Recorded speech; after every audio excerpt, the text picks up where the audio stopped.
अब हमारे सामने प्रॉब्लम 27 है और ये क्या कह रहा है हमसे ये कहा जा रहा है कि नीचे दी गई इक्वेशंस में से कौन सी इक्वेशन जो इस ग्राफ को बेहतरीन तौर पर या बेहतरीन अंदाज में जाहिर कर रही है। तो इससे पहले कि मैं नीचे के ऑप्शंस देखूं, मैं बता दूं कि y is equal to m x plus b slope intercept form होती है किसी भी इक्वेशन के लिए, किसी भी स्ट्रेट लाइन के लिए, और m स्लोप है और b जो है वो y इंटरसेप्ट होता है।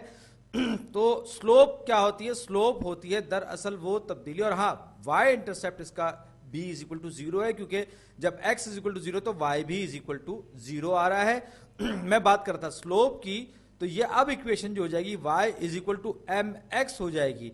अब अगर मैं स्लोप मालूम करना चाहूं तो स्लोप क्या होती है? Change in y with respect to change in x, यानी delta y over delta x। तो x को अगर मैं 1 बढ़ाता हूं तो y में कितना इजाफा होता है? y में 2 का इजाफा होता है। ये देख सकते हैं आप इस ग्राफ से भी। तो इसका मतलब क्या हुआ? इसका मतलब ये हुआ कि डेल्टा y 2 होगा और डेल्टा y सूरत में 1 होगा, या डेल्टा x जो है वो 1 होगा। तो दोनों का रेशियो जो है वो 2 होगा, तो y is equal to 2x होगा। देखिए यहां पे ऑप्शन बी हमारे सामने इसका जवाब है। सवाल नंबर 28, ये कौन सा जो पॉइंट है इनमें से जो कि इस line 3x plus 6y is equal to 2 पर मौजूद है? आसान तरीका ये है कि ये जो पॉइंट्स हैं ये सारे बारी बारी इन सब पॉइंट्स को इस इक्वेशन में रखा जाए। तो 3 times 0 plus 6 times 2 is equal to क्या होगा? 3 0 0 6 दूनी 12। ये 12 जो है 2 के बराबर नहीं हो सकता, लिहाजा पॉइंट ऑप्शन ए जो है जवाब नहीं है। बी पॉइंट ऑप्शन बी क्या है? 3 टाइम्स 0 3x प्लस 6y, यानी कि 6 टाइम्स 6 6 6 36, 3 को 0 से रख देंगे वो 0 आएगा, तो 36 भी 2 के बराबर नहीं है। अब ऑप्शन सी, यहां पर 3 टाइम्स 1, 3 को मैं x की वैल्यू 1 से ज़रब दूंगा, फिर प्लस 6y यानी कि 6 times negative 1 over 6 minus 1 over 6। ये क्या होगा? 3 एकम 3 और 6 को जब मैं 1/6 के नफी से ज़रब दूंगा तो 6 एकम ये 6 से तकसीम हो जाएगा, ये 1 रह जाएगा, लेकिन नेगेटिव 1 रह जाएगा, तो 3 में से 1 जाएगा तो ये 2 रह जाएगा। तो ये जो पॉइंट सी है ये इस equation 3x plus 6y equal 2 को सेटिस्फाई कर रहा है, यानी इस स्ट्रेट लाइन पर मौजूद है। ये यहां तक हो गया और अब मैं अपने सफ़े के बिल्कुल इख्तिताम तक पहुंच गया हूं और मैं ये चाहता हूं कि और सवाल कॉपी और पेस्ट करूं। जो मैं दूसरी जगह से कॉपी करके ला रहा हूं और उनको मैं यहां पर पेस्ट करूंगा और ये बस काम हो गया। मैं एक से ज्यादा सवाल असल में कॉपी कर रहा हूं और जनाब ये आ गए। हाँ मेरा ख्याल ज्यादा सवाल हो गया, सही है, बिल्कुल सही है, ये मैंने पेस्ट कर दिए। अब सवाल नंबर 29, कौन सी इक्वेशन है जो कि इनमें से कौन सी इक्वेशन है जो कि पॉइंट नेगेटिव 3,8 से गुजरती है और उसका स्लोप जो है वो 4 है? तो y is equal to m x plus b slope intercept form. तो इसका स्लोप क्या होगा? y इज इक्वल टू, मुझे 4 बताया गया कि इसका स्लोप है, तो 4x प्लस बी। अब क्योंकि ये जो स्ट्रेट लाइन है ये 3,-10 से गुजरती है, तो ये जो पॉइंट है ये इस इक्वेशन को सेटिस्फाई करेगा y is equal to 4x plus b को। यानी कि मैं x की जगह -10 रखूंगा तो ये बराबर हो जाएगा 4 को मैं जरब दूंगा 3 से और फिर प्लस b करूंगा तो मुझे y इंटरसेप्ट मालूम हो जाएगा। तो -10 is equal to 12 is equal plus b। तो अब ये दोनों तरफ से मैं जब 12 को माइनस करूंगा तो b हो जाएगा -22, क्योंकि ये उधर जाके 12 जो था वो -12 हो गया और ये जो है ये यहां से गायब हो गया। तो b is equal to -22 minus 22 के बराबर हो जाएगा। तो y is equal to equation बन जाएगी 4x। b प्लस बी का मतलब क्या होगा? ये -22 मैंने रख दिया, तो ये जो ऑप्शन ए है y is equal to 4x minus 22, यही मेरा जवाब है।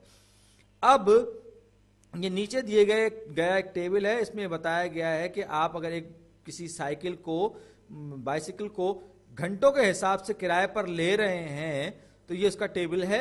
और अगर घंटे h से जाहिर किए जाएं और उसके दौरान आने वाली कॉस्ट जो है वो c से जाहिर की जाए तो हमें इक्वेशन मुंतखब करनी। तो अगर मैं इसको ग्राफ पर बनाऊं तो ये h आवर्स का ग्राफ x एक्सिस पे होगा, जबकि y एक्सिस को मैं कहूंगा अब ये y एक्सिस नहीं रहा, ये c एक्सिस बन गया, यानी कॉस्ट एक्सिस बन गया, c एक्सिस बन गया। तो अब ये हमसे पूछे कि कौन सी जो लाइन है वो बेस्ट फिट होगी इस डेटा के हिसाब से। तो आप देखिए कि मुझे सबसे पहले इस लाइन का स्लोप मालूम करना होगा, और किसी भी स्ट्रेट लाइन के लिए slope intercept form y equal to mx plus b, मैं एक बार फिर याद ध्यान के लिख रहा हूं। स्लोप क्या होता है? Change in y with respect to change in x, यानी कि delta y over delta x। बल्कि एक काम मैं और करता हूं, मैं इसको यहां लिखता हूं, c is equal to m times h plus b. अब मैंने क्या किया, x की जगह h आ गया और y की जगह c आ गया। तो अब ये जो इक्वेशन बनेगी, इसकी जो स्लोप बनेगी वो क्या होगी? Change in c with respect to change in x, यानी कि delta c over delta h। अब आवर्स यानी कि वक्त में जो तब्दीली हो, 2 से 5 घंटे पर अगर आप जा रहे हैं, 3 का इजाफा कर रहे हैं, तो आप 15 से 30 पर जा रहे हैं। तो हम क्या करेंगे? हम करेंगे 5 माइनस 2, यानी कि आप 2 से 5 पे जा रहे हैं, तो 5 माइनस 2, 15 से 30 पर जा रहे हैं, तो यानी कि 30 माइनस 15, 30 में से 15 निकाल देंगे, तो ये फर्क आ जाएगा, ये 15 और ये 3, तो 3 पंजे 15, यानी कि स्लोप इसकी 5 होगी। m इज इक्वल टू 5 आ जाएगा इस इक्वेशन का। अब मुझे इसको यहां पर मैं c is equal to 5h plus b, अब थोड़ी सी बेहतर हो गई है ये इक्वेशन मेरे पास। तो अब मुझे क्या करना है? मुझे इसका y इंटरसेप्ट मालूम करना है, और y इंटरसेप्ट मालूम करने के लिए मैं क्या करूंगा? मैं ये कोई सा भी पॉइंट, ये सबसे छोटा पॉइंट है, मैंने इसको मिसाल के तौर पर ले लिया है, इस्तेमाल कर लिया है। तो यहां पर c क्या होगा? c 15 होगा, इज इक्वल टू 5 टाइम्स घंटे कितने हैं? 2, h जो है वो 2 के बराबर है, तो ये कितना हो जाएगा? 15 इज इक्वल टू ये 10 हो जाएगा, 5 दूनी 10 प्लस b। तो जब 15 में से 10 जाएगा तो 5 रह जाएगा, तो b इज इक्वल टू 5, यानी कि इत्तेफाक से इसका y इंटरसेप्ट b के बराबर है। तो अब ये जो इक्वेशन हो जाएगी, हो जाएगी c is equal to 5h plus इसका y इंटरसेप्ट क्या है मैंने भी मालूम किया था, b जो मैंने भी मालूम किया था, क्या मालूम किया था? प्लस 5। तो ये c is equal, option C जो है ये इसका सही जवाब है। मैं कोई सा भी दूसरा पॉइंट ले सकता था, वो भी मुझे यही जवाब देता। कहने का जो मतलब है वो ये है कि ये इतना मतलब अजीबो गरीब चीज नहीं है, आसमान से उतरी हुई चीज नहीं है। ये उसी y equal to mx plus b को मैंने थोड़ा सा मैनिपुलेट किया, थोड़ा सा वेरिएबल्स को रिप्लेस करके मैंने अपना काम चलाया। अब मैं स्क्रीन को क्लियर करता हूं, कुछ और प्रॉब्लम्स कॉपी करके पेस्ट करता हूं, क्योंकि मैं देख रहा हूं कि मेरे पास कुछ वक्त 10 मिनट की लिमिट में बाकी है। प्रॉब्लम 31, 31वां सवाल ये लिखा हुआ है कि एक लीनियर फंक्शन जो कि x का फंक्शन है, उसके कुछ ऑर्डर्ड पेयर्स नीचे टेबल की शक्ल में दिए गए हैं, और हमसे पूछा जा रहा है कि ये कौन सी नीचे दी गई कौन सी इक्वेशन इस्तेमाल करते हुए ये टेबल जनरेट किया गया है। तो y equal to mx plus b slope intercept form होती है, m स्लोप होता है, b y इंटरसेप्ट होता है, और हमें क्योंकि बताया गया कि लीनियर फंक्शन है, लिहाजा ये इसमें कोई एक्स स्क्वायर एक्स क्यूब वगैरह नहीं है, सिंपल x की पावर 1 है, यानी कि ये लीनियर इक्वेशन है, लीनियर रिलेशनशिप है x और y के दरमियान। तो इसका स्लोप क्या होगा? Change in y with respect to change in x, delta y over delta x। अब अगर मैं x की वैल्यू तब्दील करके 1 से 3 पे लेके जा रहा हूं, तो y की वैल्यू तब्दील होकर 1 से 7 पे जा रही है। x में यानी कि मैं ये कहूंगा 3 माइनस 1, ये 2 गलत आ गया है, 3 माइनस 1 और 7 माइनस 1, तो ये क्या हो जाएगा मेरे पास? 7 माइनस 1 6 हो जाएगा, और 3 माइनस ये खान साहब को भी एहसास हो गया गलती का, ये 3 माइनस 1, तो 7 माइनस 1 6 और 3 माइनस 1 2। तो स्लोप इस स्ट्रेट लाइन का वो जो कि ये डेल्टा x जो है वो 2 है, और डेल्टा y जो है वो 6 के बराबर है। तो 6/2 किसके बराबर है? 3 के। 6 को मैंने 2 पे तकसीम किया तो मेरे पास 3 है, स्लोप मेरे पास आ गई 3, तो ये हो जाएगा y is equal to 3x plus b. अब मुझे y इंटरसेप्ट मालूम करना है, मैं किसी भी एक पॉइंट को इसमें रखूंगा, और x is equal to 1 y is equal to 1 बड़ा आसान पॉइंट लग रहा है मुझे। 1 is equal to 3 times 1 plus b, तो 1 is equal to 3 plus b, और जब मैं 3 को दूसरी तरफ लेकर जाऊंगा नेगेटिव हो जाएगा, माइनस हो जाएगा, तो 1 माइनस 3 जो होगा -2 हो जाएगा, -2 हो जाएगा, यानी b की वैल्यू मेरे पास हो जाएगी 3 यहां से गायब हो जाएगा, और b इज इक्वल टू -2 या -2 मेरे पास आ जाएगा। तो अब मैं जब इसको स्लोप इंटरसेप्ट फॉर्म में लिखूंगा तो हो जाएगा y is equal to 3x और b की वैल्यू प्लस b है तो b की वैल्यू -2 है, -2 है तो ये -2 हो जाएगा। तो ये कौन सा है? ये ऑप्शन सी है यहां पर मेरे पास। अब जल्दी से एक सवाल और करते हैं। कह रहे हैं कि इक्वेशन